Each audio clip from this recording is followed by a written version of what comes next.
Job അധ്യായം 14. സ്ത്രീയിൽ നിന്നു ജനിക്കുന്ന മർത്യൻ അല്പായുസ്സാണ്, അവന്റെ ദിനങ്ങൾ ദുരിതം നിറഞ്ഞതും. അവൻ പുഷ്പം പോലെ വിടരുന്നു, കൊഴിഞ്ഞു പോകുന്നു. അവൻ നിഴൽ പോലെ കടന്നു പോകുന്നു, നിലനിൽക്കുന്നില്ല. അങ്ങനെയുള്ളവനെയാണോ അങ്ങ് നോട്ടമിട്ടിരിക്കുന്നത്? അവനെയാണോ അങ്ങ് വിധിക്കാൻ കൊണ്ടുവരുന്നത്? അശുദ്ധമായതിൽ നിന്ന് ശുദ്ധമായത് ഉണ്ടാക്കാൻ ആർക്ക് കഴിയും? ആർക്കും സാധിക്കയില്ല. അവന്റെ ദിനങ്ങൾ നിർണയിക്കപ്പെട്ടിരിക്കുന്നു, അവന്റെ മാസങ്ങളുടെ എണ്ണം അങ്ങേക്ക് അധീനമാണ്. അവന് കടക്കാൻ പാടില്ലാത്ത പരിധി അങ്ങ് നിശ്ചയിച്ചിരിക്കുന്നു. അവനിൽ നിന്ന് അങ്ങ് കണ്ണെടുക്കുക, അവനെ തനിയെ വിട്ടേക്കുക. കൂലിക്കാരനെ പോലെ അവൻ തന്റെ ദിവസം ആസ്വദിക്കട്ടെ. വൃക്ഷത്തിന് പ്രത്യാശയുണ്ട്, മുറിച്ചാൽ അത് വീണ്ടും തളിർക്കും. അതിന് പുതിയ ശാഖകൾ ഉണ്ടാകാതിരിക്കയില്ല. അതിന്റെ വേരുകൾ മണ്ണിനടിയിൽ പഴകിപ്പോയാലും അതിന്റെ കുറ്റി മണ്ണിൽ കെട്ടുപോയാലും വെള്ളത്തിന്റെ ഗന്ധമേറ്റാൽ അത് തളിർക്കുകയും ഇളം ചെടി പോലെ ശാഖ പുറപ്പെടുവിക്കുകയും ചെയ്യും.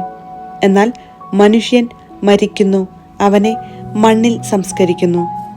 അന്ത്യശ്വാസം വലിച്ചാൽ പിന്നെ അവൻ എവിടെ? തടാകത്തിലെ ജലം വറ്റിപ്പോകുന്നത് പോലെയും നദി ഉണങ്ങി വരണ്ടു പോകുന്നത് പോലെയും മനുഷ്യൻ ശയ്യയെ അവലംബിക്കുന്നു, പിന്നെ എഴുന്നേൽക്കുന്നില്ല. ആകാശങ്ങൾ ഇല്ലാതാകുന്നതുവരെ അവൻ എഴുന്നേൽക്കുകയില്ല, ഉറക്കത്തിൽ നിന്ന് ഉണരുകയില്ല.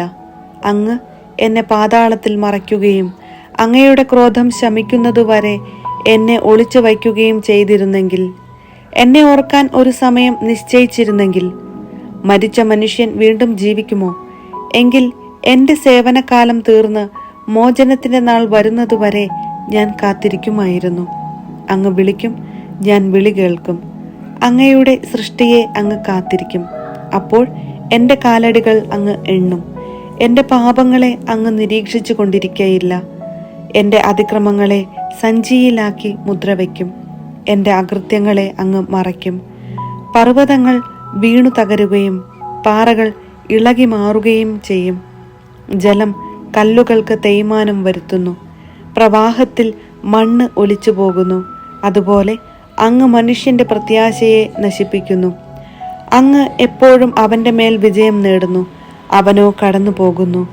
അങ്ങ് അവന്റെ മുഖം വിരൂപമാക്കി അവനെ പറഞ്ഞയക്കുന്നു. അവന്റെ പുത്രന്മാർ ബഹുമതി നേടുന്നു, പക്ഷേ അവൻ അത് അറിയുന്നില്ല. അവർ അധപ്പതിക്കുന്നു, അതും അവൻ അറിയുന്നില്ല. സ്വന്തം ശരീരത്തിന്റെ വേദന മാത്രമാണ് അവൻ അറിയുന്നത്, തനിക്കു വേണ്ടി മാത്രമാണ് അവൻ വിലപിക്കുന്നത്. ജോബ് അധ്യായം 15. എലിഫാസ് വീണ്ടും സംസാരിക്കുന്നു.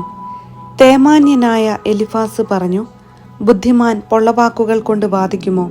അവൻ കിഴക്കൻ കാറ്റുകൊണ്ട് തന്നെ തന്നെ നിറയ്ക്കുമോ? നിഷ്പ്രയോജനമായ വിവാദത്തിൽ അവൻ ഏർപ്പെടുമോ? ഉപകാരമില്ലാത്ത വാക്കുകൾ അവൻ ഉപയോഗിക്കുമോ?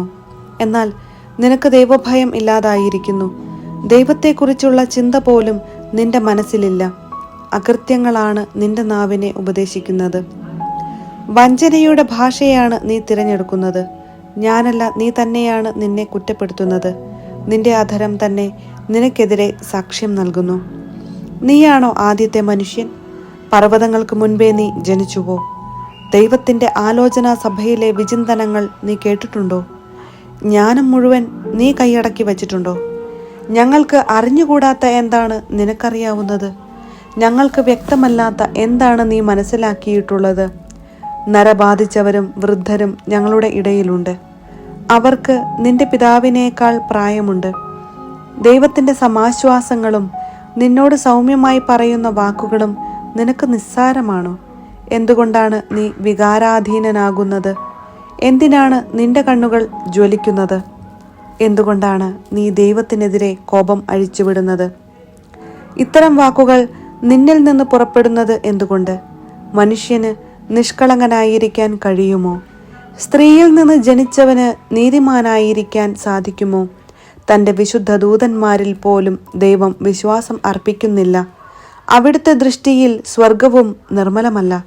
മ്ലേച്ഛനും നീചനും വെള്ളം പോലെ അനീതി പാനം ചെയ്യുന്നവനുമായ മനുഷ്യൻ അവരെക്കാൾ എത്രയോ താഴെയാണ്.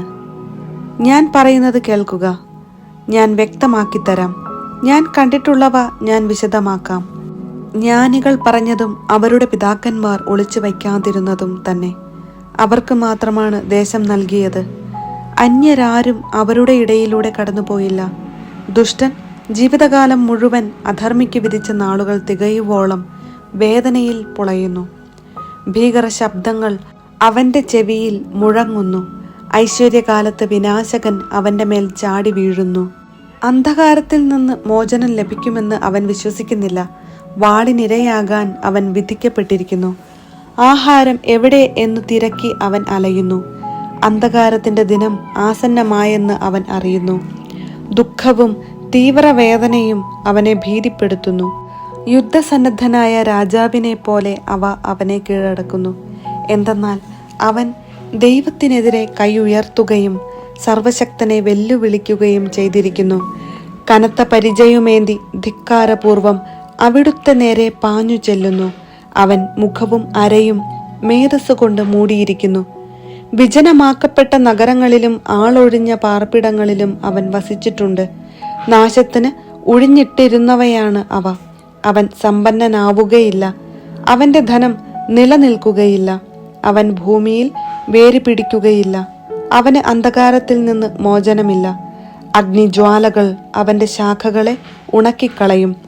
അവന്റെ പുഷ്പങ്ങൾ കാറ്റിൽ പറത്തിക്കളയും. തന്നെ തന്നെ വഞ്ചിച്ച് അവൻ ശൂന്യതയിൽ ആശ്രയിക്കരുത്. ശൂന്യതയായിരിക്കും അവന്റെ പ്രതിഫലം. അവന്റെ സമയം ആകുന്നതിന് മുൻപ് തന്നെ അവന് ഇത് ഭവിക്കും. അവന്റെ ശാഖകൾ ഒരിക്കലും തളിർക്കുകയില്ല. മുന്തിരിച്ചെടിയുടേതുപോലെ അവന്റെ അപക്വഫലങ്ങൾ കൊഴിയും. ഒലിവ് മരത്തിൻ്റെതെന്ന പോലെ അവന്റെ പൂക്കൾ പൊഴിഞ്ഞു പോകും. എന്തെന്നാൽ അധർമ്മികളോട് സംഘം ചേരുന്നത് നിഷ്ഫലമായിരിക്കും. കൈക്കൂലിയുടെ കൂടാരങ്ങൾ അഗ്നിക്കിരയാകും. അവർ ദ്രോഹം ഗർഭം ധരിച്ച് തിന്മയെ പ്രസവിക്കുന്നു. അവരുടെ ഹൃദയം വഞ്ചന ഒരുക്കുന്നു.